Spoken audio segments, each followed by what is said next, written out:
Le premier élément nouveau de Reporters sans frontières, c'est l'absence de relevé téléphonique des inculpés dans le dossier de l'assassinat de Martinez Zogo.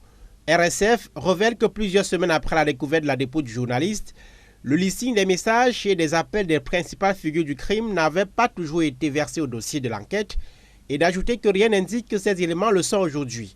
Reporters sans frontières rencontre des inquiétudes d'une source proche du dossier au sujet des tentatives pour faire disparaître les images de vidéosurveillance de l'immeuble Ekan appartenant à Jean-Pierre Mougou Belinga, une bâtisse au centre-ville de Yaoundé où la scène de torture de Martinez Zogo se serait déroulée.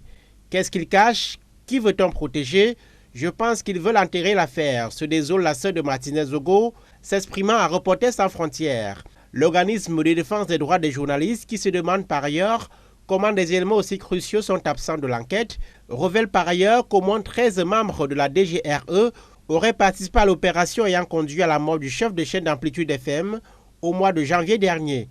D'après des confidences de 3 des 13 éléments concernés, le commando se relayait 24 heures sur 24 pendant une dizaine de jours afin d'enlever le défunt qui aurait d'abord été conduit à Soie, en banlieue de Yaoundé. Ces nouvelles révélations interviennent alors que l'on est rendu au 5e mois depuis la mise en détention provisoire d'une dizaine de personnes inculpées comme principaux protagonistes de l'assassinat de Martinez Zogo. Il s'agit de Jean-Pierre Mougou Belinga, le patron du groupe L'Anecdote, Maxime Eko, le patron de la Direction générale de la recherche extérieure DGRE, Justin Naoui, le chef des opérations de ce service de renseignement, et bien d'autres personnalités.